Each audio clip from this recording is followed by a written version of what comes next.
Hello student, मैं जय प्रजापति आपके लिए लेके आया हूँ क्लास 10th केमिस्ट्री की क्लासेस, जिसमें सबसे पहले मैं आपको बेसिक से स्टार्ट करूँगा और चीज़ों को वन बाय वन करके आगे की तरफ बढ़ाने का प्रयास करूँगा, जिससे आपके लिए चीज़ें बहुत ही आसान होने वाली हैं। तो सबसे पहले हम सिलेबस के बारे में देखेंगे कि क्लास 10th का 2024 और 25 के अकॉर्डिंग सिलेबस कितना है, कौन कौन से चैप्टर हैं जो हटा दिए गए हैं और कौन कौन से चैप्टर हैं जो इसमें हैं। तो उन्हीं के बेसिस पे समझने का प्रयास करेंगे, फिर चीज़ों को आगे बढ़ाने का देखते हैं। तो सबसे पहले अगर देखा जाए तो सबसे पहले जो अपना चैप्टर है वो है रासायनिक अभिक्रियाएं एवं समीकरण, जिसमें आप समझ सकते हैं कि रासायनिक अभिक्रियाएं अर्थात अभिक्रियाओं के बारे में पढ़ना पड़ेगा। अभिक्रियाएं कितने प्रकार की होती हैं ये पढ़ना पड़ेगा। ऊर्जा के आधार पर अभिक्रियाएं कितने प्रकार की होती हैं, ऊर्जा जब अंदर ग्रहण की जाती है, ऊर्जा जब बाहर ग्रहण की जाती है, तो इस तरीके के कुछ क्वेश्चंस आने वाले हैं। ऑक्सीकरण के आधार पर अभिक्रियाएं कितने प्रकार की होती हैं, अपचयन किस तरीके से होता है, इनका दैनिक जीवन में हमारा उपयोग है क्या, किस किस तरीके से चीज़ें होने वाली हैं, ये हम इस चैप्टर में देखेंगे, जो आपको दिखाई दे रहा होगा रासायनिक अभिक्रियाएं। एवं जब समीकरण की बात की जाएगी तो रासायनिक अभिक्रियाओं को समीकरणों के माध्यम से प्रदर्शित किया जाता है। अब ये समीकरण है, इनको बैलेंस कैसे किया जाता है, कब कहाँ कितना जोड़ना है, कब कहाँ कितना घटाना है, कितना क्या गुणा करना है, किस तरीके से करना है, ये सारी चीज़ें हम देखने का प्रयास करेंगे। तो जैसे ही इतनी सारी चीज़ें कंप्लीट हो जाती हैं तो ये हमारा चैप्टर कंप्लीट हो जाएगा, रासायनिक अभिक्रियाएं एवं समीकरण। बेसिकली मैं आपको सभी के बारे में थोड़ा थोड़ा इंट्रो दे रहा हूँ, जिससे आपको एक क्लियर माइंडसेट हो जाए कि इतना हमें पढ़ना है, और बाद में एक एक करके जैसे ही चैप्टर उठाएंगे तो सारी चीज़ें क्लियर हो जाएंगी। जब दूसरे चैप्टर की बात करें, अम्ल, क्षार एवं लवण, नाम से ही समझ में आ रहा है कि हमें अम्ल के बारे में पढ़ना होगा, क्षार के बारे में पढ़ना होगा और लवण के बारे में पढ़ना होगा। अगर अम्ल की बात की जाए, ध्यान समझिए, जब अम्ल की बात की जाए तो अम्ल सबसे पहले ये देखेगा कि दैनिक जीवन में इनके उपयोग क्या हैं, और ये भी देखेंगे अपन लोग कि ये आए कहाँ से हैं। समझिएगा, ये आए कहाँ से हैं, मतलब प्राचीन काल में क्या अम्लों को किस तरीके से पहचाना जाता था, अभी अम्लों को पहचानने का तरीका क्या वही है या फिर बदल दिया गया है, या फिर और नए मेथड आ गए हैं, इन चीज़ों के बारे में देखेंगे। ठीक तीनों में ऐसा ही देखना है कि प्राचीन काल में अम्ल, क्षार एवं लवण के कैसे कैसी जानकारी हमें प्राप्त हो रही थी, क्या हम इनको किस तरीके से देखते थे। कभी लोग कहते हैं कि चक्कर भी देखना, तो क्या चक्कर देखना सही है या गलत है, अगर सही है तो किस तरीके से, और गलत है तो किस तरीके, सारी चीज़ों के बारे में देखेंगे। जब हम अम्ल के बारे में देख लेंगे, क्षार के बारे में देख लेंगे, फिर हमें समझ में आएगा कि जब अम्ल की अभिक्रिया क्षार से कराई जाती है तो लवण का निर्माण होता है, और किस तरीके से लवण का निर्माण होता है, ये सारी चीज़ें देखेंगे।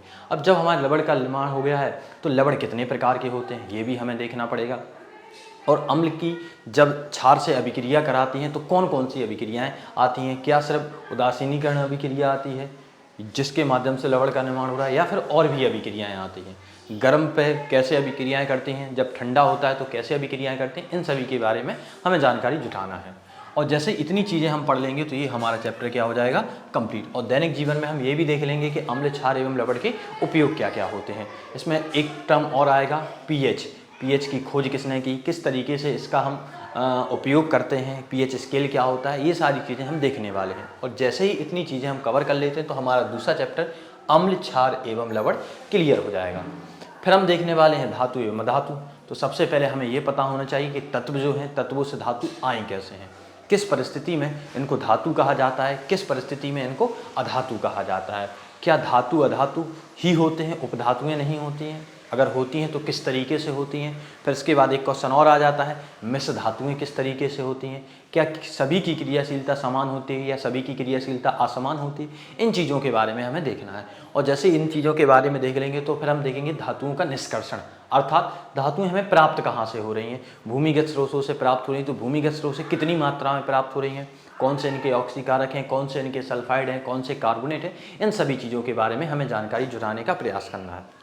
और जैसे ये हो जाएगा तो हम देखेंगे कार्बन एवं इसके यौगिक। यहाँ पे तो हमें ये जो चैप्टर पढ़ना है बड़ा अच्छा सा चैप्टर है, जिसके बारे में बेसिकली हमें बहुत सारी चीज़ें पढ़ने का प्रयास करना है। क्योंकि होता क्या है, ये चैप्टर अगर आपको अच्छे से आ गया है तो आने वाली क्लासेस में जो आप केमिस्ट्री पढ़ेंगे वो आपकी मजबूत हो जाएगी, और एक आपका माइंडसेट हो जाएगा कि हाँ, अगर ये चैप्टर हमको बनता है तो आसानी से आगे की भी चीज़ें हम समझ सकेंगे और अच्छा समझ सकेंगे और अच्छा करने का प्रयास करेंगे। तो कार्बन में जैसे नाम से ही समझ में आ रहा है, सबसे पहले हम काय के बारे में देखेंगे, कार्बन, अर्थात कार्बन होता क्या है, इसकी बैलेंसी क्या होती है, कब ये रिएक्शन करता है, कब ये रिएक्शन नहीं करता है, क्या ये तत्व से सीधे डायरेक्ट रिएक्शन कर लेता है, धनायन बनाता है कि नहीं बनाता है, ऋणायन बनाता है कि नहीं बनाता है, और मनुष्य में या संसार में कार्बन का क्या महत्व है, ये सारी चीज़ें देखेंगे। और जैसे ही इनकी इन सारी चीज़ों की जानकारी हमें प्राप्त हो जाएगी तो हम सिग्मा बॉन्ड, पाई बॉन्ड, संक्रमण किन किन तरीक़ों से ये होता है, ये संकरण, ये हम देखेंगे।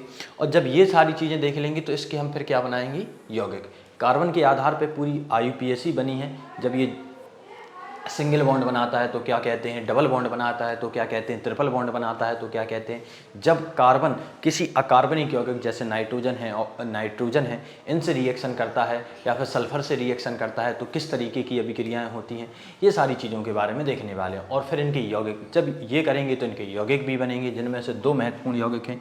एक आपका है C2H5OH, जिसको हम कुछ इस तरीके से लिखते हैं CH3CH2OH, और एक साथ में है इसका CH3COOH, जिसको हम देखने का प्रयास करेंगे तो कुछ इसी तरीके से इसको लिखा जाता है। अब जब ये है तो ये जो OH है ये कौन सा ग्रुप है, COOH है, ये कौन सा ग्रुप है, तो आपको बताया जाएगा कि भैया जो महत्वपूर्ण है ये आपका कौन सा है, एल्कोहल है। और दूसरा जो आपको यहाँ पे दिखाई दे रहा है ये आपका कौन सा है, कार्बोक्सिलिक है। तो जब आपका एल्कोहल है तो किस तरीके से है, ये कार्बोक्सिलिक है तो किस तरीके से, इन सारी चीज़ों का देखने का प्रयास करेंगे। फिर ये कौन कौन सी अभिक्रियाएं देते हैं, किन परिस्थितियों में इनका निर्माण किया जाता है, ये सारी चीज़ें आप डिटेल में देखने वाले हैं। तो यहाँ तक आपका ये रहने वाला है। लगभग अगर आपकी डेली क्लासेस चलती हैं तो आपका ये सिलेबस 2 से 3 महीने में आपका कंप्लीट हो जाएगा। और एक एक चीज़ बिल्कुल कायदे से, बिल्कुल शालीनता से और बिल्कुल सही ढंग से, ये नहीं कि जल्दी जल्दी में, बिल्कुल आराम से आपको समझ में आएगा, तभी चीज़ें आगे बढ़ेंगी। और यही महत्वपूर्ण है कि जब आपको समझ में आता है तब आगे बढ़ते हैं तो आपका और हमारा कनेक्शन अच्छा बनेगा। तो ये सारी चीज़ें ध्यान में रखते हुए चीज़ों को आगे बढ़ाया जाएगा। और आई होप आपको ये समझ में आ गया होगा कि हमारा जो सिलेबस है, सिलेबस क्या है, सिलेबस में चैप्टर कितने, बड़े कम चैप्टर है। देखिए 1 2 3 4 करके आपके चैप्टर हैं और इनको बिल्कुल तसल्ली से देखेंगे, ये नहीं है कि जल्दी जल्दी देखना है। और 4 चैप्टरों में क्या क्या इंपॉर्टेंट है, क्या इंपॉर्टेंट नहीं है, जब जैसे जैसे हम पढ़ते जाएंगे वैसे वैसे चीज़ों को बताने का प्रयास करते जाएंगे। और जब हम कहें कि ये चीज़ इंपॉर्टेंट है तो उस चीज़ को आपको थोड़ा सा अच्छे से और ज़्यादा फोकस करते हुए पढ़ना है। अगर कोई समस्या होती है तो उसके लिए मैं हूँ, कमेंट सेक्शन में आप बताइए, तो आपकी समस्या से रिलेटेड अलग से एक वीडियो बना दी जाएगी जिससे आपकी समस्या का बिल्कुल निदान हो जाए, बिल्कुल कायदे से निदान हो जाए। तो अगर आप चाहें तो इसको नोट कर सकते हैं या फिर स्क्रीनशॉट लीजिए, फिर हम आगे बढ़ने का प्रयास करते हैं और चैप्टर की स्टार्टिंग करते हैं। तो आई होप आपने स्क्रीनशॉट ले लिया होगा। तो आगे बढ़ते हैं। अगर देखा जाए कि जो आपका पहला चैप्टर है रासायनिक अभिक्रियाएं एवं समीकरण, तो इसमें सबसे पहले आता है, गौर से देखिएगा,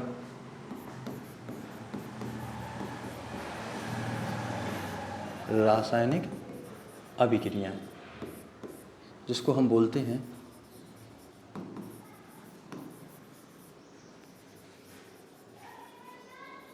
केमिकल रिएक्शन। अब जब ये रासायनिक अभिक्रियाएं अर्थात केमिकल रिएक्शन है तो मेन चीज़ होती है कि ये हो क्यों रही हैं, और ये हो रही हैं तो किस आधार पे हो रही हैं। तो कोई भी चीज़ जब होती है या नई चीज़ का निर्माण होता है तो उसका एक मेन आधार रहता है, वो रहता है परिवर्तन, जिसको हम सिंपल वर्ड्स में आपने सुना होगा, कहते हैं चेंज, कि इसमें चेंज आ रहा है। जब चेंज आएगा तभी ही कोई नया पदार्थ बनेगा, और नया पदार्थ बनना है तो भाई मेन है कि उसमें अभिक्रिया हो रही है। अब जरूरी नहीं है कि अभिक्रिया होगी तो सिर्फ रासायनिक अभिक्रिया हो सकती है, भौतिक अभिक्रिया भी हो जाए या भौतिक परिवर्तन हो जाए। तो मेन चीज़ चेंज है या परिवर्तन है। तो परिवर्तन में अक्सर देखा जाता है कि 2 कंडीशन मेनली कह रहे हैं, ये नहीं कि आप समझोगे कि सिर्फ 2 कंडीशन, ना भाई ये ना, मेनली हम कह रहे हैं तो 2 जो आपके सिलेबस के अकॉर्डिंग है वही बताया जाएगा। तो जो चेंजेस हैं वो हमें इस चैप्टर में पढ़ना है, वो मेनली 2 हैं। वो कौन कौन से हैं, तो सबसे पहले आएगा आपका फिजिकल और दूसरा आपका आने वाला है केमिकल, जिसको हम कहेंगे कि भैया भौतिक, और दूसरा जो आपका है वो क्या रहने वाला है, रासायनिक। अब जब भाई भौतिक है और रासायनिक है तो कैसे भौतिक है और कैसे रासायनिक है, तो इनको समझने का प्रयास करते हैं। अगर सबसे पहले भौतिक की बात करेंगे और कोई समस्या है तो आप बता दीजिएगा कि ये समस्या है, तो आपको उसको क्लियर कर दिया जाएगा, कमेंट सेक्शन में आप बताना है। तो भौतिक है तो भौतिक आपने सुना भी होगा, समझा भी होगा, या एक एग्जाम्पल लेते हैं तो आपको अच्छे समझ में। सपोज यहाँ पे मैंने एक क्यूब लिया है, वो भी काहे का क्यूब लिया है, आइस का। अब आइस का जब क्यूब है तो केमिस्ट्री तो हम पढ़ रहे हैं, इतनी तो आपको नॉलेज होगी ही कि जो आइस है या वाटर है, वाटर का फॉर्मूला क्या होता है। तो आप कहोगे कि इतनी सी बात, तो ये इतनी सी बात है, तो आप इतनी सी बात बता देंगे तुरंत कि भैया H2O है। अब जब आपको पता है और मेरे को भी पता है कि चलो H2 है, तो जब ये H2O है तो ये है क्या, तो आप कहेंगे कि सर ये आप बताइए, नहीं तो मैं बता देता हूँ कि ये है आपका रासायनिक संगठन। रासायनिक संगठन H2O आपका रासायनिक संगठन हो गया। अब लेकिन अगर इसकी भौतिक व्यवस्था या भौतिक परिस्थिति की बात की जाए, भौतिक व्यवस्था, तो मैं कहूँ कि आपको ये जो आइस क्यूब है वो कैसा दिख रहा है, तो आप बिल्कुल सिंपल वर्ड्स में कहेंगे कि सर या भैया ये तो हमें ठोस लग रहा है, और वास्तव में ये ठोस है। जब इसकी भौतिक व्यवस्था की बात कही तो आपने कहा कि ये ठोस है। जब आपसे पूछा गया रासायनिक संगठन क्या है, तो आपने बता दिया कि ये हाइड्रोजन और ऑक्सीजन से मिलकर बना है 2:1 में, तो H2O है। अब किया क्या गया कि इसको गर्म किया गया, और जैसे ही इसको गर्म करते हैं, हीटेड करते हैं, तो ये भाई पिघलना स्टार्ट होता है, और जैसे ही ये पिघलता है तो ये काहे में कन्वर्ट हो जाता है, आइस में, हैं। आइस से ये काहे में कन्वर्ट हो जाता है, तो आइस से ये कन्वर्ट हो जाता है वाटर में, जिसको हम क्या कहेंगे, पानी। अब भैया जब ये पानी में कन्वर्ट हो गया है, जल में कन्वर्ट हो गया है, तो क्या इसका, देखिए पहले ये किस अवस्था में था, ठोस। अब मैं पूछूं यहाँ पे अवस्था क्या है, तो आप कहेंगे कि सर या भैया ये तो कौन सी अवस्था है, द्रव अवस्था है। जब ये द्रव अवस्था है तो देखिए अवस्था तो परिवर्तित हो गई है, लेकिन कौन सी अवस्था परिवर्तित हुई है, भौतिक अवस्था या भौतिक अवस्था भी बोल सकते हैं।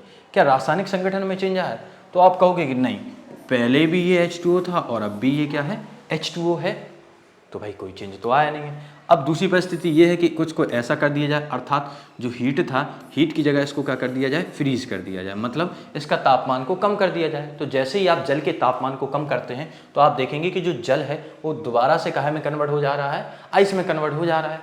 मतलब क्या है कि हम ठोस से इसको द्रव में ला रहे हैं, द्रव से ठोस में, अर्थात बर्फ़ से हम जल में ला रहे हैं, जल से बर्फ़ में ला रहे हैं। तो यहाँ पे क्या चेंज हुआ है, तो आप कहोगे यहाँ पे तो सिर्फ एक ही चीज़ हमें समझ में आ रही है, वो क्या है, भौतिक व्यवस्था, ठोस से काहे में आ गई है, द्रव में। लेकिन इसके रासायनिक संगठन में कोई परिवर्तन नहीं हुआ है। अगर इतनी चीज़ें आपको समझ में आ गई तो अब आप भौतिक परिवर्तन समझने के लिए तैयार हैं, और बहुत अच्छे से तैयार हैं, इसमें कोई शक वाली बात नहीं है, और आपको होगा भी नहीं शक भाई। तो जब ये है तो समझने का प्रयास करते हैं इसकी डेफिनेशन। ऐसा परिवर्तन जिसमें पदार्थ की भौतिक व्यवस्था, ध्यान समझिए, ऐसा परिवर्तन जिसमें पदार्थ की भौतिक व्यवस्था क्या हो जाए, परिवर्तित हो जाए, परंतु रासायनिक संगठन कैसा रहे, अपरिवर्तित रहे, क्या कहलाता है, भौतिक परिवर्तन कहलाता है। ध्यान से समझिएगा, ऐसा परिवर्तन जिसमें पदार्थ की क्या है, जो भौतिक व्यवस्था है, क्या कहेंगे, भौतिक अवस्था कह दीजिए, या पर आप प्रवस्था कहें तो कह सकते हैं। भौतिक अवस्था है वो क्या हो गई है, परिवर्तित। परंतु जो आपका रासायनिक संगठन है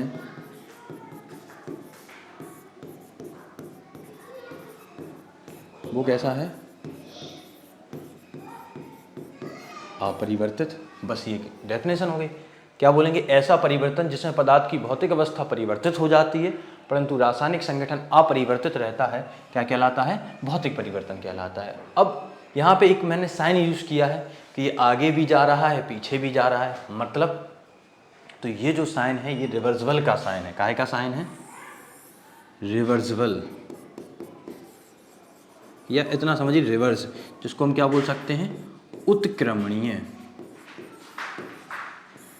जब ये साइन उत्क्रमणीय का है तो हम ये कह सकते हैं कि जो भौतिक परिवर्तन है, अर्थात इसमें क्या हो रहा है, उत्क्रमणीयता हो रही है, या बोल सकते हैं इनको आगे भी ले जाया सकता है और इन अभिक्रियाओं को पीछे भी ले जाया सकता है। तो ये उत्क्रमणीय अभिक्रिया भी है। तो आई होप आपको ये समझ में आ गया होगा। जब ये समझ में आ गया तो इसका जस्ट उल्टा ये है।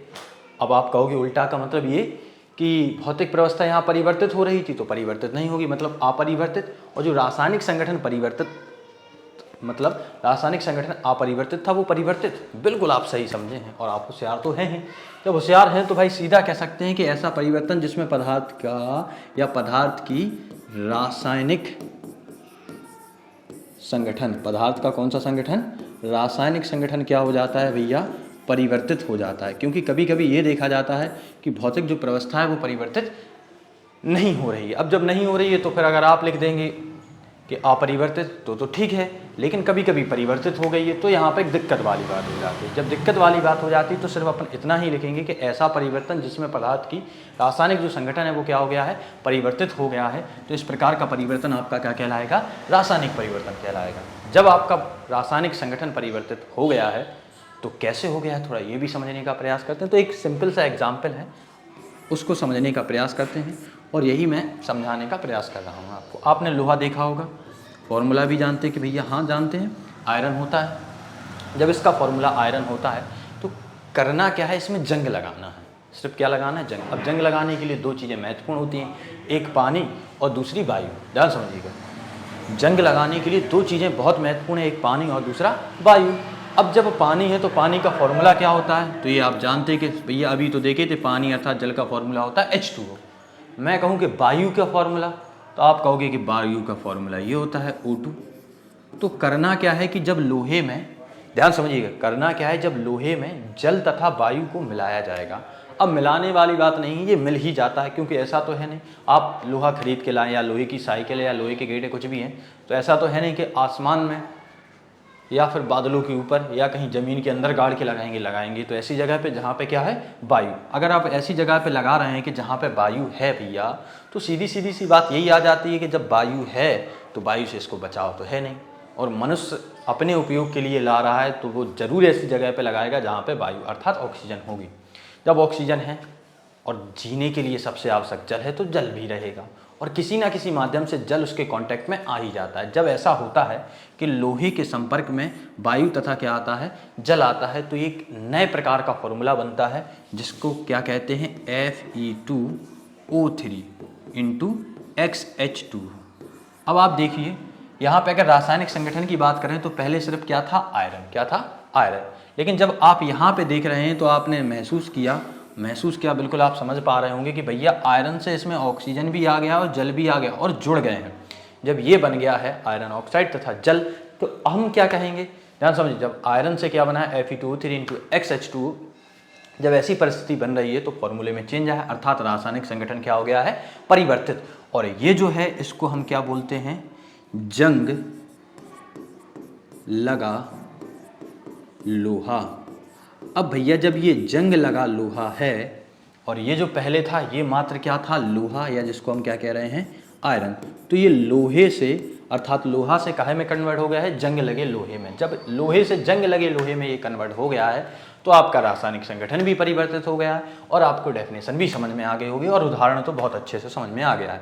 अब इसको आपको भूलना नहीं है, एक बार इसको रिवाइज करते हैं फिर आगे बढ़ने का प्रयास करते हैं। तो सबसे पहले अगर देखा जाए भौतिक परिवर्तन किसे कहेंगे, तो आप क्या कहोगे, ऐसा परिवर्तन जिसमें पदार्थ की भौतिक व्यवस्था, ध्यान समझिए, ऐसा परिवर्तन जिसमें पदार्थ की भौतिक व्यवस्था परिवर्तित हो जाती है परंतु रासायनिक संगठन अपरिवर्तित रहता है, क्या कहलाता है, भौतिक परिवर्तन। आपको भी साथ में बोलना है जिससे चीजें और अच्छे से समझ में आ जाए। अब आप कहेंगे कि रासायनिक परिवर्तन किसे कहेंगे, तो सीधा कहेंगे कि ऐसा परिवर्तन जिसमें पदार्थ के रासायनिक संगठन क्या रहे, परिवर्तित हो जाए। तो इस प्रकार का परिवर्तन क्या कहलाता है, रासायनिक परिवर्तन कहलाता है। तो आई होप आपको ये चीज़ें समझ में आ गई होंगी। अगर आ गई हैं तो जल्दी से स्क्रीनशॉट लीजिए या फिर लिखने का प्रयास कीजिए, जिससे मैं क्या कहूँ कि इन चीज़ों को बिगाड़ के आगे बढ़ने का प्रयास करूँ। तो आई होप आपने स्क्रीनशॉट ले लिया होगा। तो अब आगे बढ़ते हैं।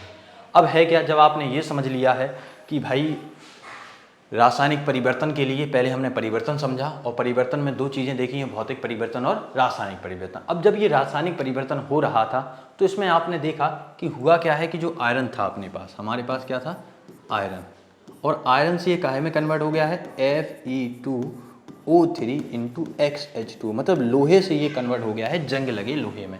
जब लोहे से ये जंग लगे लोहे में कन्वर्ट हो रहा है तो ऐसा समझ में आ रहा है कि ये तो भाई कुछ अभिक्रिया का रूप ले रही है, और कौन सी अभिक्रिया का, रासायनिक अभिक्रिया का।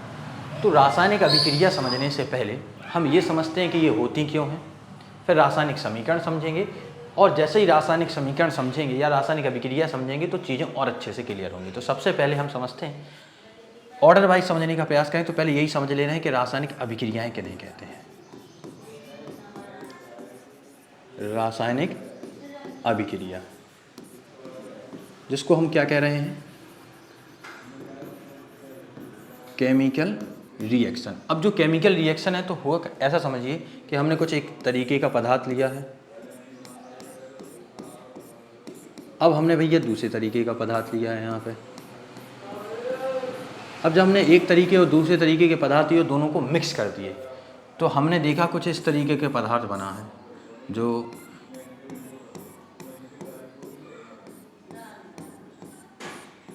अब जब आपने देखा कि इन दोनों को मिक्स करके तीसरे तरीके का पदार्थ बना और इसमें इसके भी गुण थे, उसके भी गुण थे, और यह इनसे अलग था, अर्थात कहा जाए तो हम इतना कह सकते हैं कि जब दो या दो से अधिक पदार्थ लें और एक नए पदार्थ का निर्माण हो जाए, समझिएगा, जब दो या दो से अधिक पदार्थ आपस में संयोग किए, इनने आपस में संयोग किया और एक नए प्रकार के पदार्थ का निर्माण किया, जिसको हमने क्या बोला है, रासायनिक अभिक्रिया।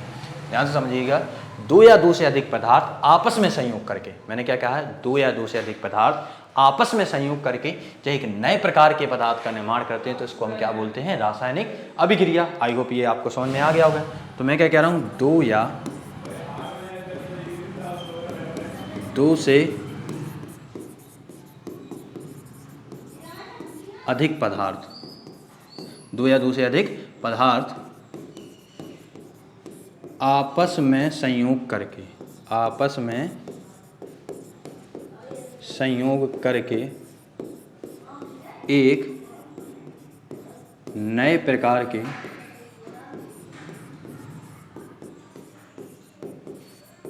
पदार्थ का निर्माण करते हैं। मैं क्या कह रहा हूँ, दो या दो से अधिक पदार्थ, दो या दो से अधिक प्रकार के पदार्थ आपस में संयोग करेंगे और एक नए प्रकार के पदार्थ का निर्माण करेंगे, तो इस प्रकार की अभिक्रिया हमारी क्या कहलाएगी, रासायनिक अभिक्रिया कहलाएगी। ध्यान समझिएगा, क्या कहलाएगी, रासायनिक अभिक्रिया।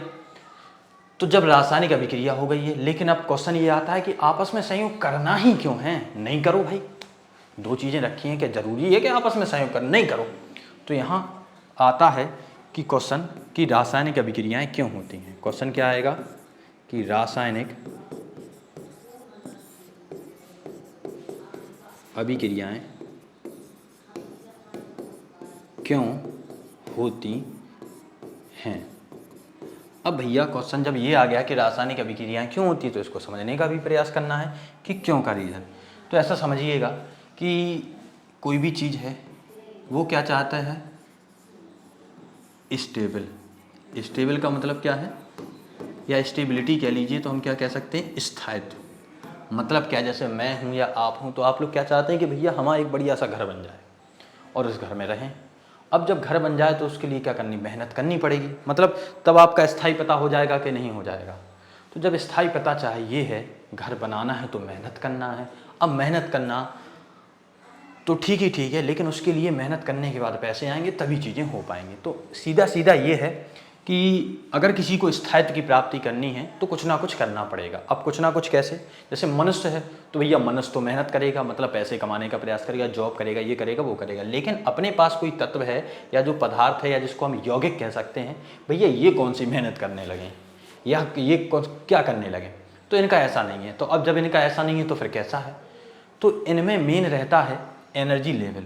मतलब जिनकी एनर्जी, कुछ तत्व ऐसे रहते हैं जिनकी एनर्जी लेवल रहती है हाई, और कुछ ऐसे रहते हैं जिनकी एनर्जी लेवल रहती है लो। मतलब क्या है, जैसे आपने अक्सर क्लास में देखा होगा कि कुछ बच्चे कैसे होते हैं कि भाई वो लगातार शोर करते रहते हैं, एक जगह बैठना नहीं, यहाँ बैठे वहाँ बैठे, यहाँ बैठे वहाँ बैठे, मतलब कंटिन्यूसली पूरी क्लास में घूमते रहते हैं। तो सीधा सीधा कॉन्सेप्ट निकल के क्या आता है कि भैया इनके पास एनर्जी ज़्यादा है। अब जिसके पास ज़्यादा एनर्जी रहेगी तो वो क्या चाहेगा, ज़्यादा से ज़्यादा परिक्रमा करना या ज़्यादा से ज़्यादा घूमना। लेकिन अब उसको ज़्यादा से ज़्यादा घूम रहा है तो कोई एक ऐसा मिल जाए जो क्या है, कम घूमे कम करे, तो दोनों आपस में संयोग कर लेंगे और भैया स्टेबिलिटी को प्राप्त कर लेंगे। यही होगा कि ना होगा। और जो लो है तो वो तो भाई बिल्कुल चाहता है कि नहीं, हमें दुनियादारी से मतलब ना है, हम तो जहाँ बैठे सो बैठे, अब हमें उठना ना है, मतलब एनर्जी कम है। अब जिसके पास एनर्जी कम है वो क्या करेगा, कम रिएक्शन। ध्यान समझिए, जिसके पास एनर्जी कम है वो क्या करेगा, कम। अब तत्व में आइए, उस चीज़ को भूल जाइए। जिसके पास एनर्जी कम है वो क्या करेगा, कम रिएक्शन। लेकिन जिसके पास एनर्जी ज़्यादा है वो क्या करने वाला है, ज़्यादा रिएक्शन। तो जब जिसके पास ज़्यादा है तो वो ज़्यादा रिएक्शन करता है किसी दूसरे तत्व के, और जैसे ये दूसरे तत्व के साथ संयोग करता है तो उसके गुण इसमें आ जाते हैं और दोनों क्या करते हैं, स्थायित्व की प्राप्ति। ध्यान समझिएगा। अब आप कहेंगे कोई तत्व कैसे करेगा, तो जब किसी तत्व की बात करें, किसकी बात करें, किसी तत्व की, तो तत्व अपनी स्थायित्व की प्राप्ति के लिए वो क्या करेगा, वो करेगा अपना अष्टक पूरा। अब आप कहोगे कि ये अष्टक क्या होता है, तो अष्टक होता है जिसकी अंतिम कक्षा में कितने इलेक्ट्रॉन हो जाएं? 8 इलेक्ट्रॉन। मतलब लास्ट सेल में भैया नंबर ऑफ इलेक्ट्रॉन कितने होने चाहिए? 8 इलेक्ट्रॉन। अगर कोई तत्व है वो समान रासायनिक अभिक्रिया में 8 इलेक्ट्रॉन करने का प्रयास कर रहा है तो हम सीधा सीधा कह सकते हैं कि हाँ भाई साहब, इसकी अंतिम कक्षा में 8 इलेक्ट्रॉन है तो इसका अष्टक पूरा हो गया। और जैसे इसका अष्टक पूरा हो जाता है तो ये जो तत्व है ये कैसा हो जाता है? स्टेबल, अर्थात ये स्थायित्व की प्राप्ति कर लेता है। तो कोई तत्व स्थायित्व की प्राप्ति करने के लिए क्या करेगा? अष्टक को पूरा करेगा। और कोई जो यौगिक रहेगा वो अपने स्थायित्व की प्राप्ति करने के लिए क्या करेगा? किसी दूसरे तत्व के साथ, या फिर क्या कह लीजिए दूसरे यौगिक के साथ, या फिर क्या कह लीजिए दूसरे आयन के साथ अभिक्रिया करेगा। बात समझ में आ गई है कि नहीं आ गई है? तो आई होप आपको ये समझ में आ गया होगा कि रासायनिक अभिक्रियाएं क्यों हो रही हैं। क्योंकि रासायनिक अभिक्रिया का मेन रीजन है यौगिक, और यौगिक का मैंने बता दिया है क्यों अभिक्रिया करते हैं। उनमें जो तत्व अवस्था रहते हैं वो क्यों अभिक्रिया करते हैं, आयन रहते हैं वो क्यों अभिक्रिया करते हैं। तो आई होप ये आपको चीज़ें समझ में आ गई होंगी। अब हम आगे देखने का प्रयास करते हैं। तो जब मैंने बोला कि यहाँ पे कार्बन प्लस ऑक्सीजन मिलके क्या बना रहा है? Carbon dioxide. ये उदाहरण का है रासायनिक अभिक्रिया का। अब जब यहाँ पे कार्बन प्लस ऑक्सीजन मिलके कार्बन डाइऑक्साइड बना रहा है तो मैं आपसे कहूँ कि ये क्या रासायनिक अभिक्रिया है? आप कहोगे बिल्कुल, आप ही ने तो बताया था कि दो विभिन्न प्रकार के पदार्थ आपस में संयोग करके एक नए प्रकार के पदार्थ का निर्माण करते हैं तो क्या कहलाएगा? रासायनिक अभिक्रियाएं। अब क्वेश्चन यहाँ पे आता है कि रासायनिक अभिक्रियाओं में जो पदार्थ भाग लेते हैं उन्हें क्या कहा जाता है, और जो रासायनिक अभिक्रियाओं के फलस्वरूप पदार्थ बनते हैं उन्हें क्या कहा जाता है? तो ध्यान से समझिएगा। तो जो रासायनिक अभिक्रियाएं हैं,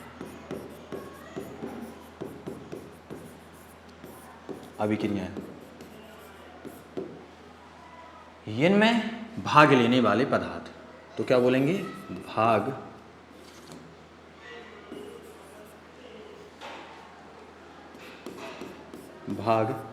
लेने वाले पदार्थ। किस में भाग लेने वाले पदार्थ? रासायनिक अभिक्रिया में। और रासायनिक अभिक्रिया के फलस्वरूप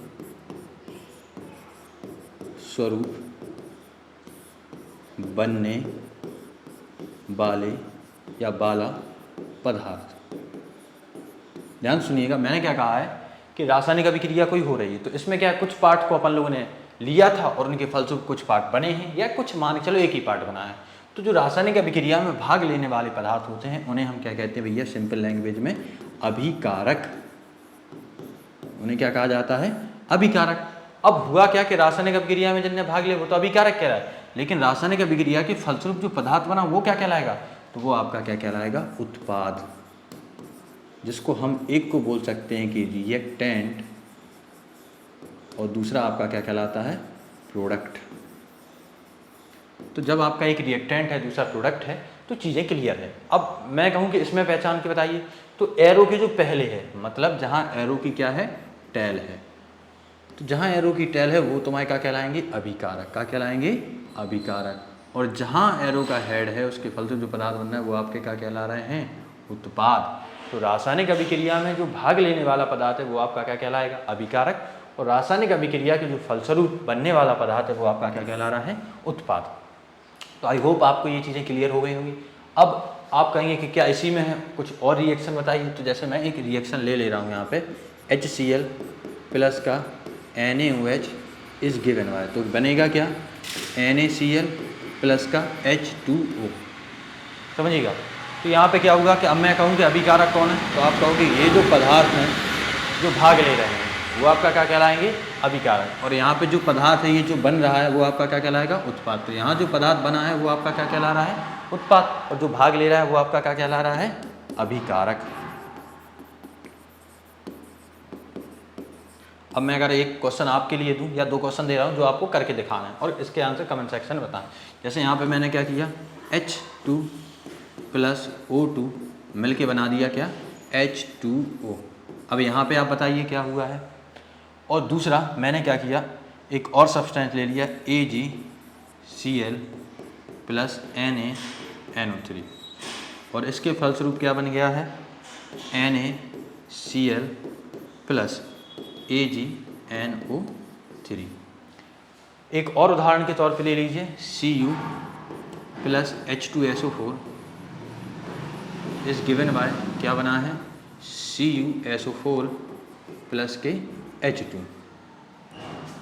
अब इन तीनों में आपको पहचान के बताना है कि कौन से पदार्थ क्या है आपके अभिकारक है और कौन से पदार्थ उत्पाद है। तो जल्दी से इसका स्क्रीनशॉट लीजिए या फिर इनको नोट कीजिए, तो हम आगे बढ़ते हैं। तो आई होप आपने क्या किया होगा, इनका स्क्रीनशॉट ले लिया होगा या फिर इन्हें नोट कर लिया होगा। अब जब इतनी चीज़ें आपकी क्लियर हैं कि अभिकारक किसे कहते हैं, उत्पाद किसे कहते हैं, तो अब आता है क्वेश्चन कि रासायनिक अभिक्रियाओं के बाद रासायनिक समीकरण किसे कहते हैं। ध्यान सुनिए, रासायनिक समीकरण किन्हें कहते हैं। तो यहाँ मैंने लिखा है रासायनिक समीकरण, इसको हम क्या बोल सकते हैं, केमिकल इक्वेशंस। तो केमिकल इक्वेशन या जिन्हें हम रासायनिक समीकरण कह रहे हैं क्या है, कैसे, ये समझिएगा।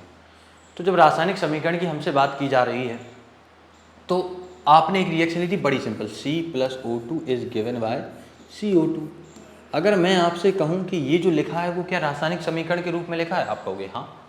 तो मैं कहूँ इसको एक्सप्लेन कैसे करेंगे कि हाँ भैया, अगर किसी ने डेफिनेशन पूछी तो कैसे बताएंगे, तो उसको समझने का प्रयास कीजिए। यहाँ पे जो है वैसे मैं लिखूँ ये क्या है, कार्बन, और यहाँ पे जो है वो क्या है आपका ऑक्सीजन। जब कार्बन है और ये ऑक्सीजन है तो मैं आपसे कहूँ भैया ये क्या बना है, तो आप कहोगे ये बना है आपका कार्बन डाइऑक्साइड, कार्बन डाइऑक्साइड। तो इसको वैसे लिखना तो ऐसे चाहिए था हिंदी में कि कार्बन प्लस ऑक्सीजन मिलके क्या बना रहा है, कार्बन डाइऑक्साइड।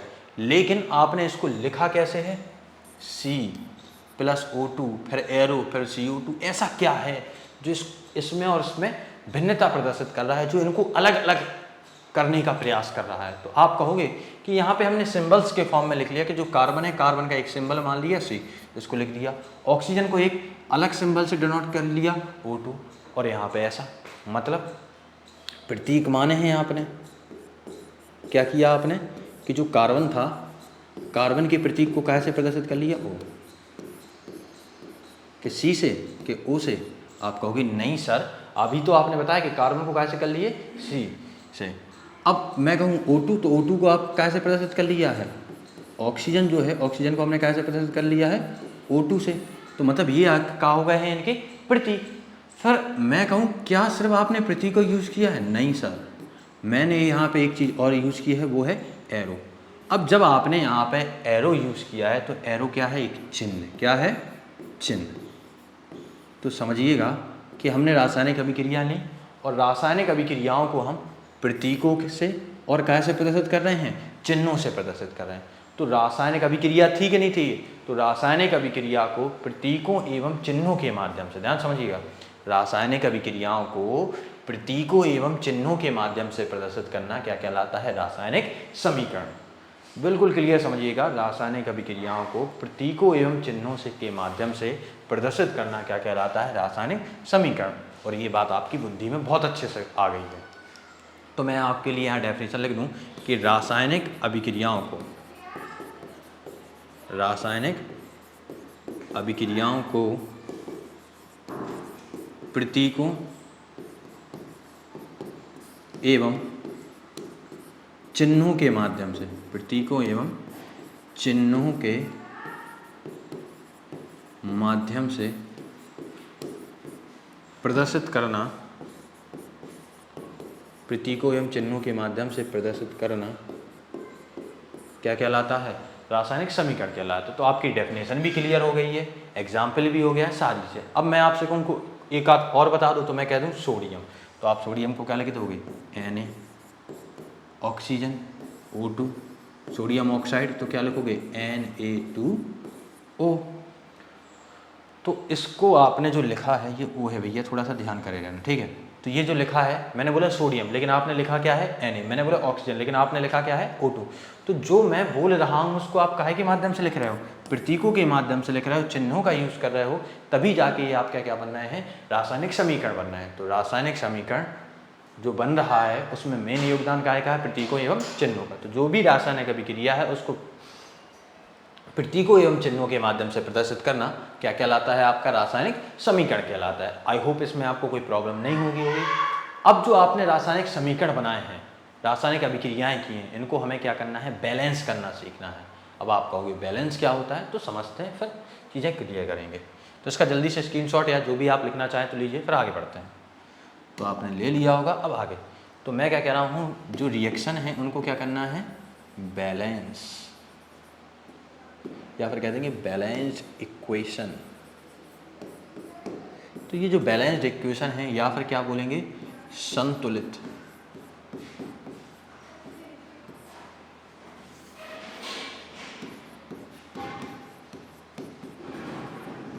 संतुलित करना मतलब जो रासायनिक अभिक्रिया हैं उन्हें हमें क्या करना सीखना है? संतुलित करना सीखना है। तो पहले ये तो पता हो कि संतुलित होता क्या है या संतुलन होता क्या है। तो अगर मैं आपको नॉर्मल लैंग्वेज में समझाऊं, जब भी आपने कांटा देखा होगा कि अगर यहाँ का वेट यहाँ के वेट के बराबर है तो क्या कहते हैं? हम यह बैलेंस हो गया। और इसी के अकॉर्डिंग हम क्या करते हैं? चीज़ों को लेते हैं कि नहीं लेते हैं। जब जैसे गए मार्केट में कोई चीज़, कोई तराजू से तोल रहा है तो यहाँ 1 किलो तो 1 ही किलो तो करेंगे, तभी क्या कहेंगे? बैलेंस है, ये दोनों बराबर है। नहीं तो क्या पता चला उसने आधा किलो कर दिया और 1 किलो का बांटा, क्या आप ले आओगे? अब ना भैया, हम पे ना हो पाएगा, क्योंकि अपन तो है बदमाश। तो आपने यहाँ पे इस साइड भी ले लिया और इस साइड भी ले लिया है और दोनों को बराबर करने का प्रयास किया। तो जब ये बैलेंस हो गया है तो ठीक इसी तरीके से करना है। मतलब एरो के पहले क्या था? तो आपका ने अभी सीखा है अभिकारक, और मैं कहूँ एरो के बाद क्या था? तो आप क्या कहोगे? उत्पाद। तो जब एरो के पहले अभिकारक था, एरो के बाद में उत्पाद है, तो भैया इन दोनों को बैलेंस होना चाहिए। मतलब जितने यहाँ पे हैं चीज़ें उतनी ही यहाँ पे। तो मैं क्या कह रहा हूँ, ध्यान से सुनिएगा, कि रासायनिक अभिक्रिया में भाग लेने वाले अभिकारक, ध्यान समझिए, रासायनिक अभिक्रिया में भाग लेने वाले अभिकारक की संख्या, काय की संख्या? रासायनिक अभिक्रिया में भाग लेने वाले अभिकारकों की संख्या यदि उत्पाद की संख्या के बराबर है। क्या है? बराबर। तो यह जो समीकरण कहलाएगा वो आपका क्या कहलाएगा? संतुलित रासायनिक समीकरण। ध्यान समझिएगा, रासायनिक अभिक्रिया में जो भाग लेने वाली अभिकारकों की संख्या है, यदि वह उत्पाद की संख्या के क्या हो जाता है? बराबर हो जाता है, तो ये क्या कहलाता है? संतुलित रासायनिक समीकरण। अब समझते हैं कैसे।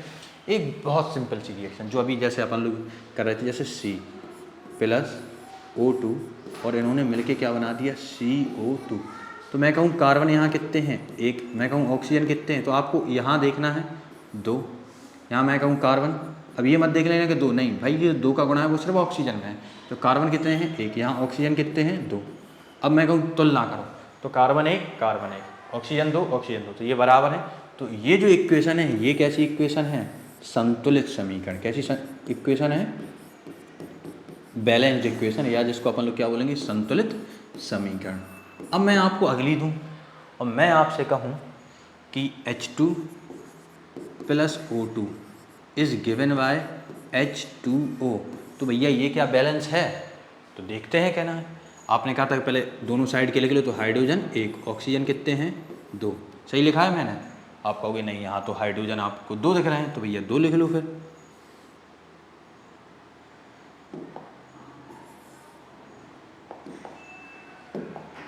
तो यहाँ हाइड्रोजन हो गए 2। अब मैं कहूँ यहाँ ऑक्सीजन भी 2 है, तो ये हो गए इस साइड, मतलब अभिकारक। यहाँ मैं बात करूँ तो हाइड्रोजन कितने हैं? 2। यहाँ ऑक्सीजन कितने हैं? 1। अब भैया यहाँ 2 हैं, वहाँ 1 है, तो करना क्या है? बैलेंस कैसे किया जाए? तो जब भी आपको बैलेंस करना है तो जोड़ना नहीं है चीज़ों को, या गुणा करना है, या तो भाग करना है, या तो बटे। और बेसिकली कहूँ कि सीधा सीधा कह दूँ कि गुणा ही करना है, या तो बटे कोई परिमेय संख्या का गुणा कर दो, या तो कोई पूर्णांक का 1 2 3 4, या फिर धनात्मक मान लो, कोई भी संख्या करना है। तो 1 2 3 4 5 है, जितना भी आप चाहो तो गुणा कर सकते हो। तो मैंने यहाँ देखा।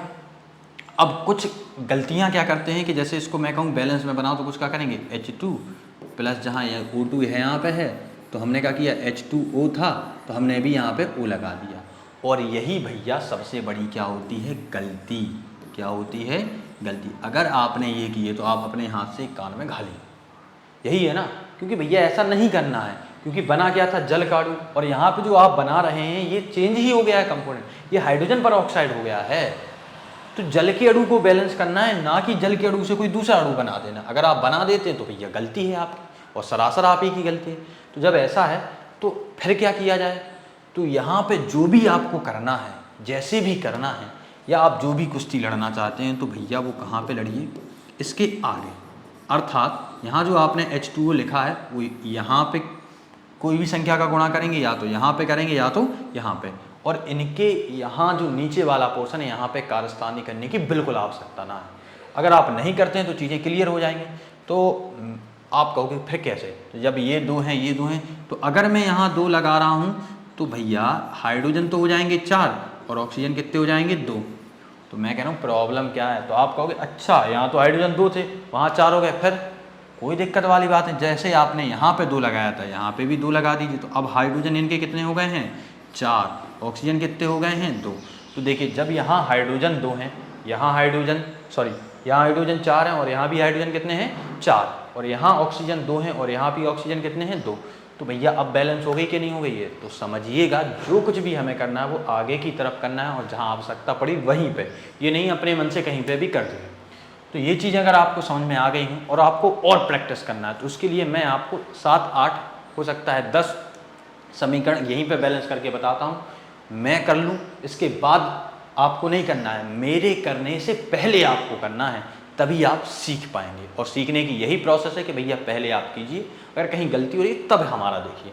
तो आप ऐसा कर सकते हैं, वीडियो को पॉज करना है, इक्वेशन लिखनी है, फिर बैलेंस करना। अगर कहीं दिक्कत होती है तो वीडियो को पॉज से खोलिए और फिर उसको देख लीजिए, देन आपको चीज़ें अच्छे से समझ में आ जाएंगी। तो अगर आपको ये समझ में आ गया हो, इसको लिखना है तो नोट कीजिए और आगे बढ़ते हैं।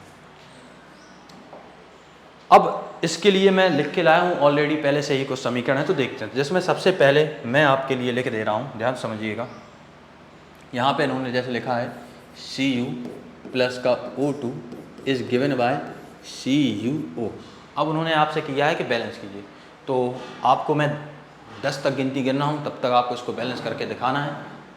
अगर हो जाता है तो ठीक है, नहीं तो फिर मैं करता हूँ। 1 2 3 4 5 6 7 भैया 8 9 10 सीधे छोड़ो।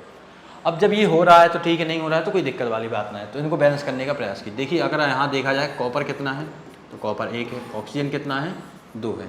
यहाँ अगर कॉपर देखा जाए कितना है, तो आप कहोगे 1, यहाँ ऑक्सीजन कितना है 1। जब यहाँ पे 1 है ये 2 है, यहाँ पे ये 1 है ये कितना है 1 है, तो करना क्या है हमें बैलेंस, सिर्फ ऑक्सीजन को बैलेंस करना है। तो अब आप कहोगे आपने बताया तो सिर्फ आगे, तो जैसे ही आप आगे यहाँ पे 2 लगाते हो तो ये चेंज हो जाता है फॉर्मेट, और जो आपका कॉपर रहेंगे ये कितने हो जाएंगे 2, और ऑक्सीजन कितने हो जाएंगे 2। तो यहाँ एक चीज़ तो बैलेंस हो गई है ऑक्सीजन, लेकिन फिर दिक्कत कहाँ में आ रही है कॉपर में। तो आप कहोगे कोई दिक्कत वाली बात ना है, जब यहाँ पे ये 2 है तो यहाँ पे हम क्या लगा देते हैं 2। तो अब अगर देखा जाए तो ये फॉर्मेट भी चेंज हो जाएगा, कॉपर कितने हो जाएंगे 2, ऑक्सीजन कितने हो जाएंगे 2। जब कॉपर 2 है ऑक्सीजन 2 है, यहाँ पे भी कॉपर 2 है ऑक्सीजन 2 है, तो आपकी बैलेंस हो गई है। तो दूसरे की तरफ बढ़ते हैं। देखिएगा कुछ सरल भी होंगी, कुछ टफ भी हो सकती हैं, लेकिन आपको करना है और बहुत अच्छे से करने का प्रयास करना है। तो जिसमें से आप दूसरी देखें कि यहाँ पे लिखा है H2S प्लस SO2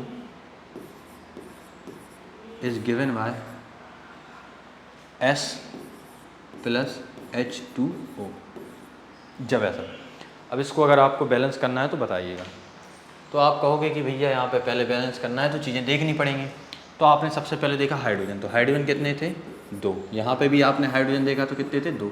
तो आप कहोगे ये तो बहुत बढ़िया बात है। फिर देखिए सल्फ़र, तो सल्फ़र यहाँ पे कितने हैं 2, और यहाँ पे सल्फ़र कितना है 1। अब तो दिक्कत हो गई है। ऑक्सीजन देखा तो ऑक्सीजन यहाँ पे कितने थे 2, और यहाँ ऑक्सीजन देखा तो यहाँ ऑक्सीजन कितने थे 1। तो आप कहोगे पहले 2 का गुणा कर दो, तो भैया ठीक है करे ले रहे हैं 2 का गुणा। जैसे हम यहाँ पे 2 का गुणा करते हैं तो अपने ऑक्सीजन तो हो जाते हैं 2, लेकिन हाइड्रोजन देखिए ऑक्सीजन आपके हो गए हैं 2, अब लेकिन यहाँ हाइड्रोजन कितने हो गए हैं 4। तो आपको बड़ी दिक्कत है। अब यहाँ पे जब इनको बैलेंस करना है तो इसके लिए फिर आपने क्या किया, यहाँ पे 2 लगा दिए, तो आपके हाइड्रोजन 4 हो गए हैं। लेकिन फिर समस्या ये आ गई कि आपके जो सल्फ़र 2 थे वो 2 से कितने में कन्वर्ट हो गए हैं 3 में। देखिए 2 यहाँ पे और 1 यहाँ पे, 2 का इसमें यहाँ पे कुछ नहीं है। अगर 1 है तो 1 को 2 का गुणा करेंगे तो ये 2 ही आएंगे, तो 2 ये होगा 1 ये, तो कितना हो गया आपका 3। जब इतना हो जाता है तो चीज़ें क्लियर हो जाती हैं। अब बचे ऑक्सीजन, तो ऑक्सीजन देखिए 2 के 2 रहे। तो अब आपसे मैं कहूँ हाइड्रोजन आपके 4 हो गए हैं, ऑक्सीजन आपके 2 हो गए हैं, यहाँ बचा कौन है सल्फ़र। तो सल्फ़र यहाँ 1 है यहाँ 3, तो कितने का गुणा करोगे, तो आप कह दोगे 3 का। और अब आपके सल्फर भी कितने हो जाएंगे, 3। तो आपको यहाँ कितने का गुणा करना है, 3। और यहाँ पे जो आपको इक्वेशन आ रही है ये आपकी कौन सी इक्वेशन हो गई है, बैलेंस्ड इक्वेशन। तो जल्दी से इसको नोट कीजिए, फिर आगे बढ़ने का प्रयास करते हैं। 3 स्टार्ट। तो यहाँ पे हम इसको बैलेंस करेंगे, Fe + O2 is given bye Fe2O3। तो सबसे पहले क्या करना है, अभिकारक में जो भाग लेने वाले अणु हों चाहे परमाणु हों चाहे आयंस हो, इनकी संख्या को लिखते हैं, फिर उस साइड जो उत्पाद रहते हैं इनको लिखेंगे और चीज़ें समझने का प्रयास करेंगे। तो Fe की अगर हम बात करें तो Fe कितने हैं, 1। और यहाँ पे अगर Fe देखा जाए तो Fe कितने हैं, 2। लेकिन जब यहाँ पे ऑक्सीजन की संख्या की बात की जाती तो ऑक्सीजन कितने आ जाते हैं, 2। और यहाँ ऑक्सीजन की संख्या की बात की जाती तो ऑक्सीजन कितने आ जाते हैं, 3। अब जब यहाँ पे 1 है, यहाँ 2 है, तो करना क्या है, 2 का गुणा करना होगा। तो अगर आप यहाँ 2 का गुणा करते हैं और यहाँ 2 का गुणा करते हैं तो भैया देखिएगा, सॉरी, अगर आपने यहाँ पे 2 का गुणा तो ये तो 2 हो गए, तो अपन ने तुरंत इनको 2 बना दी। लेकिन यहाँ पे 2 हैं और यहाँ पे कितना है, 3। तो जब ऐसी सिचुएशन रहे, यहाँ एक साइड 2 हो और एक साइड 3 हो, तो प्रयास कीजिए इन दोनों का आपको क्या लेना है, एलसीएम। और जैसे ही आप इनका एलसीएम लेते तो आपको पता है कि यहाँ पे कुछ इस तरीके से आने वाला है और इन दोनों का एलसीएम निकल के कितना आएगा, 6। जब 6 आएगा तो हमें दोनों को कितना बनाने का प्रयास करना है, 6 बनाने का प्रयास करना है। तो अब हम क्या करें, इसको 6 बनाने की, तो हम इसमें कितने का गुणा करेंगे, 3 का। और जैसे ही हम 3 का गुणा करते हैं तो यहाँ पे हमें कितने का गुणा करना पड़ेगा, 2 का। जब यहाँ पे हम 3 का गुणा करते हैं और वहाँ पे 2 का गुणा करते हैं तो दोनों हो जाएंगे 6। तो आई होप यहाँ पे 3 लिखना है और यहाँ पे कितना लिखना है, 2। मैंने आपको बताया है कि जो कुछ भी लिखना है या तो आप आगे लिखेंगे या तो यहाँ पे लिखेंगे, या तो गुणा करेंगे या तो हो सकता है भाग, मतलब परिमेय संख्या के रूप में लिखते हैं। इसके अलावा आपको होशियारी दिखाने की बिल्कुल ज़रूरत नहीं है। जब इस तरीके से हो जाता है तो फिर समस्या ये आती है कि भाई ये तो आपके बैलेंस थे, तो ऑक्सीजन तो आपके कितने हैं, 6। लेकिन भैया यहाँ पे जो आयरन है अब वो 2 ना हो के वो कितने हो गए हैं, 4। क्यों, क्योंकि 2 दूनी 4। अब जब यहाँ पे आयरन 4 हो गए हैं तो हमें क्या करना है, यहाँ पे भी 4 करने का प्रयास करना है। तो 4 करने के लिए हम क्या करेंगे, जो Fe में कितने का मल्टीप्लाई करा देंगे, 4 का। तो यहाँ पे जैसे हम 4 का मल्टीप्लाई कराते हैं तो अब ये जो हमें इक्वेशन दिखाई दे रही है वो कैसी, एक बैलेंस्ड इक्वेशन है। आई होप आपको समझ में आ रहा होगा कि 4Fe + के 3O2 is given bye 2Fe2O3। और ये जो इक्वेशन है वो कैसी है, एक बैलेंस्ड इक्वेशन। जब ये भैया बैलेंस्ड इक्वेशन है तो आपकी चीज़ें क्लियर हैं कि नहीं है, कोई प्रॉब्लम है तो आप बताइए, ठीक है। अब यहाँ पे थोड़े से और कुछ ले लेते हैं जिससे आपको चीज़ें और क्लियर हो जाएंगी। तो यहाँ पे जो मैं इक्वेशंस ले रहा हूँ वो एनसीईआरटी में आपको इजीली दिख जाएंगी 6वें नंबर पे। जो मेरे पास एनसीईआरटी उसी के हिसाब से आप लोग भी एनसीईआरटी लीजिए, जिससे क्या होता है मोस्ट ऑफ द क्वेश्चंस रहते हैं एनसीईआरटी से ही आते हैं। तो जब भी मैं प्रैक्टिस क्वेश्चन करवाऊँगा तो समझिएगा वो एनसीईआरटी से ही हो रहे हैं। तो यहाँ पर अगर देखा जाए गौर से तो ये जो आपके आएंगे वो कितना आने वाला है, HNO3 प्लस का CaOH का होल ट्वाइस कैल्शियम हाइड्रोक्साइड, फिर यहाँ पे रहेगा CaNO3 का होल ट्वाइस प्लस का H2O। तो थोड़ा सा आप अगर लग रहा है कि आप बैलेंस कर सकते हैं तो आप बैलेंस करने का प्रयास कीजिए, नहीं तो फिर मैं बैलेंस करवा के दिखाता हूँ। तो सबसे पहले हमें क्या करना है, यहाँ पे हाइड्रोजन की संख्या और यहाँ पे नाइट्रोजन और जो वगैरह वगैरह एलिमेंट हैं उनको बैलेंस करना है। तो सबसे पहले देखा जाए हाइड्रोजन कितना है, 1, और यहाँ पे हाइड्रोजन कितने हैं, 2। तो आई होप हाइड्रोजन यहाँ पे कितने हो गए हैं, 3। जब यहाँ पे हाइड्रोजन देखा जाए तो यहाँ पे कितने हैं, 2। तो आपको मैं पहले ही भी बता चुका हूँ, दोबारा से बता रहा हूँ कि जब भी 2 3 वाला कॉन्सेप्ट है सीधा कितना करना है, 6। तो ये अनबैलेंस्ड थी। अब यहाँ पे अपन लोग बैलेंस्ड इक्वेशन लिखने का प्रयास करेंगे। तो HNO3 प्लस का CaOH का whole twice is given by CaNO3 का होल ट्वाइस प्लस का H2O। तो जैसे ही आप इसको बैलेंस करने का प्रयास करेंगे तो आपको हाइड्रोजन कितने करने हैं, 6। तो आपने क्या किया, यहाँ पे 3 कर दिया, और जैसे ही यहाँ पे 3 किया तो आपको लग रहा है कि यहाँ पे आपके कितने हैं, 2। अब यहाँ पे आपको देखिए 2 ये हैं और 1 ये 3 है, तो आपको बनाना कितना है, 6। तो जब 6 बनाने हैं तो आप यहाँ पे कितना कर देंगे, 4। और जैसे ही आप यहाँ पे 4 करते हैं तो देखिए हाइड्रोजन तो 4 और 2 6 हो गए, लेकिन समस्या क्या है, ऑक्सीजन की। तो अगर ऑक्सीजन के अब आप देखें यहाँ के आधार पर तो ऑक्सीजन देखिए कितने हैं, 4 3 12 और 12 और 2 कितने हो गए, ध्यान समझिए, 4 3 12 हो गए हैं और 12 और 2 कितने हो गए आपके, 14। तो यहाँ पे देखें तो 3 दूनी हो गए हैं 6, कितने हो गए हैं, 6। अब जब यहाँ पे 6 हो गए हैं और 6 से देखा जाए तो 6 से 7 8 9 हो चुके हैं, आपको चाहिए कितने हैं, 10 11 12 13 14। मतलब आपको 5 और चाहिए। समझिए का प्रयास कीजिए, बिल्कुल तसल्ली से देखना है, क्योंकि होता क्या है अक्सर ये समस्या आ जाती है कि बच्चे कंफ्यूज होने लगते हैं। तो कंफ्यूजन वाली कोई बात नहीं है, चीज़ें क्लियर करने का प्रयास कीजिए और सारी चीज़ें आपके लिए बेस्ट भी हो जाएंगी। अब एक तरीका ये है, देखिए यहाँ पे तो 6 वाला कॉन्सेप्ट लगता है, लेकिन होता क्या है कभी कभी 6 ना लगा के 2 करने का भी प्रयास करना। अगर यहाँ पे हम क्या करते हैं, यहाँ पे हम 2 लगा देते हैं, तो यहाँ देखिए हाइड्रोजन हो गए हैं 4, और यहाँ पे भी अगर हम क्या चाहें, यहाँ पे जो है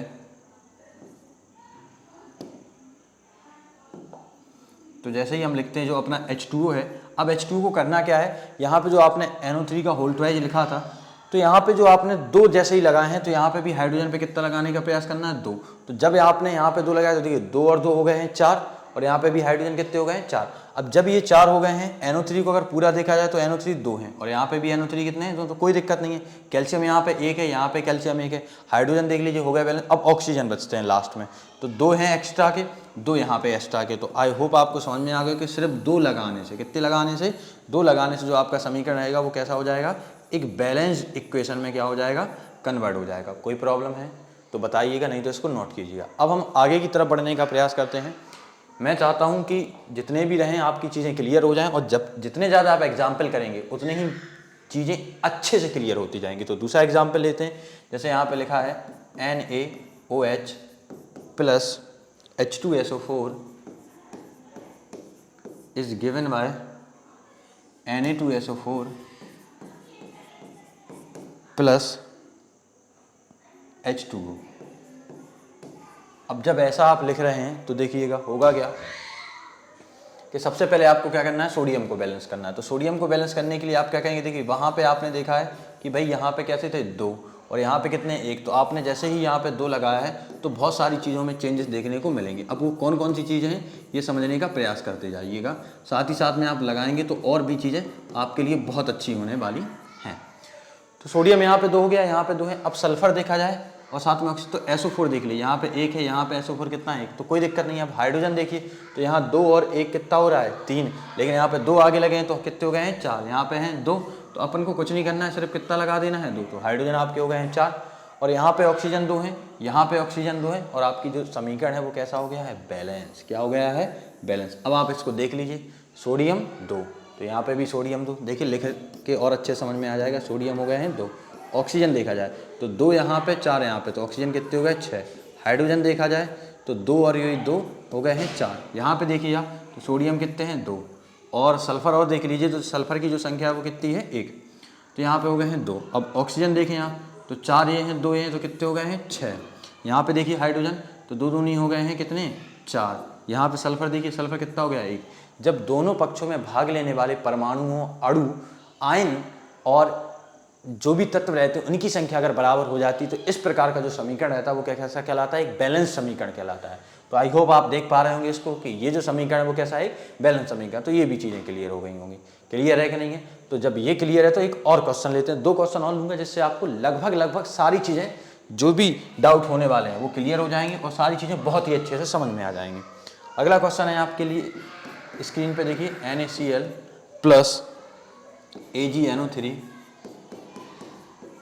is given by AgCl plus NaNO3। अब कभी कभी क्या करेगा एग्जामिनर, आपसे बदमाशी करेगा। अब आप कहोगे बदमाशी मतलब, बदमाशी का मतलब ये है कि वो पहले से ही क्या कर देगा, एक बैलेंस्ड इक्वेशन आपको दे देगा, संतुलित समीकरण दे देगा, और वो आपसे चाहेगा कि भाई साहब आप उसको बैलेंस करें। अब एक चीज़ बताइए, जब कोई चीज़ पहले से ही बैलेंस है फिर उसको बैलेंस किया जा सकता है? आप लोग कहेंगे नहीं, ये तो कोई बात ही ना हुई। जब नहीं किया जा सकता तो कुछ समीकरण ऐसे ही मिल जाते हैं, उनको ज्यों का त्यों लिख के छोड़ देना होता है। और यहाँ पे आप बुद्धि लगाने का प्रयास करेंगे तो अपने आप को और अपने समय को जाया करने के अलावा आपके पास कोई ऑप्शन नहीं है। तो देखिएगा बिल्कुल, सोडियम 1, यहाँ पे सोडियम कितना हो गया 1, यहाँ पे क्लोरीन 1, यहाँ पे क्लोरीन कितना हो गया 1, यहाँ पे सिल्वर 1, यहाँ पे सिल्वर कितना हो गया 1, यहाँ नाइट्रेट कितना 1 ने, और यहाँ पे भी नाइट्रेट 1। तो आई होप आपको समझ में आ गया हो। तो आप क्या लिख सकते हैं, यह है समीकरण पहले से ही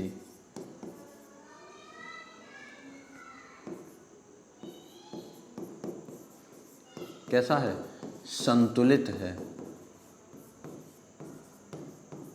क्लियर है कि ना है?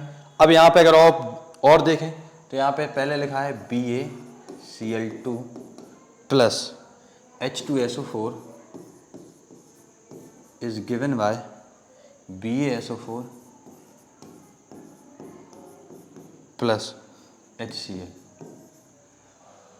अब भैया जब Ba कितना है 1, यहाँ पे Ba कितना है 1, क्लोरीन देखिए 2 है और यहाँ पे क्लोरीन 1 है, तो यहाँ पे आपको बैलेंस इक्वेशन आई होप करना है। तो करना है तो कुछ नहीं, पहले इसी को ज्यों का त्यों लिख लीजिए, जिसको हम क्या करेंगे बैलेंस्ड कर देंगे। ये अनबैलेंस है, इसको बैलेंस करना, तो H2SO4 is given bye plus का HCl। अब यहाँ पे 2 है और यहाँ पे देखिए हाइड्रोजन कितना है 1, यहाँ क्लोरीन 2 है, यहाँ क्लोरीन कितना है 1, तो आपने क्या लगा लिया है 2। और जैसे ही आप 2 लगाते हैं तो भैया अब आप देख लीजिए समीकरण बिल्कुल क्या हो जाता है बैलेंस। मात्र 2 लगाने से, कितना लगाने से 2 लगाने से जो आपका समीकरण है वो किस में कन्वर्ट हो जाएगा, संतुलित समीकरण में, संतुलित समीकरण में। अब जब ये संतुलित समीकरण में कन्वर्ट हो जाता है तो आप खुद समझ पा रहे होंगे कि भैया जो संतुलित समीकरण है वो बहुत आसान है, जितना आप सोच रहे हो उससे भी ज़्यादा क्या है आसान। जब ये सारी चीज़ें आपके लिए आसान हैं तो अब क्या है कि मैं कुछ क्वेश्चंस दूंगा जिसकी आपको प्रैक्टिस घर पे करनी है, और जब आप इसकी प्रैक्टिस आसानी से करते रहते हैं और बार बार, मेन चीज़ ये नहीं है कि एक बार पता चला आपने कर ली तो अब हमेशा के लिए आप क्या कर रहे हैं कि नहीं अब तो मेरे को आ गए, अब नहीं भाई, जब आपको आ गए हैं तो आपको अब और अच्छे से आने के लिए आपको प्रैक्टिस करने की आवश्यकता है। जब आप इस तरीके से प्रैक्टिस करेंगे तो क्या रहेंगी चीज़ें आपके लिए और भी आसान हो जाएंगी और फिर आपको समय नहीं लगेगा। कुछ मैं 1-2 एग्जाम्पल लिखता हूँ जिनको आपको करना है घर से। तो पहला लिखा है जैसे कैल्शियम हाइड्रोक्साइड है तो CaOH का होल ट्वाइस प्लस का carbon dioxide is given by calcium carbonate plus का जल। इसको आपको बैलेंस करना है, एक ये हो गया, दूसरा जिंक प्लस सिल्वर नाइट्रेट और जिंक नाइट्रेट ZnNO3 का होल ट्वाइस प्लस का सिल्वर। ठीक है, अब देखिए यहाँ पे तीसरा आपका एल्यूमिनियम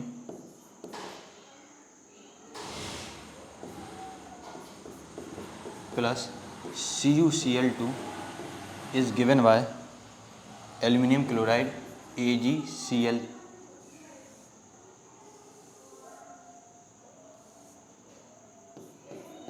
AgCl3 प्लस का Cu। तो ये जो 3 इक्वेशन है आपको इनको घर से बैलेंस करके लाना है या आपको इनको करने का प्रयास करना है। जिनको आ जाती है बहुत अच्छी बात है, अगर जिनको थोड़ी सी भी दिक्कत होती है तो आपको प्रयास करना है। ये नहीं कि थोड़ी सी दिक्कत हुई छोड़ दी, ना भाई, इससे क्या होगा आप थोड़े से बैक होंगे। नहीं, आपको थोड़ी सी दिक्कत होती है करने का प्रयास कीजिए, गलत होती है हो जाने दीजिए। जब मैं नया लेक्चर अपलोड करूँगा तो आपको चीज़ें समझ में आ जाएंगी और इसके जो रहेंगे आंसर भी आपको दे दूँगा। तो आई होप आपको लेक्चर समझ में आया होगा। बने रहिए हमारे चैनल पर, तब तक के लिए ऑल द वेरी बेस्ट।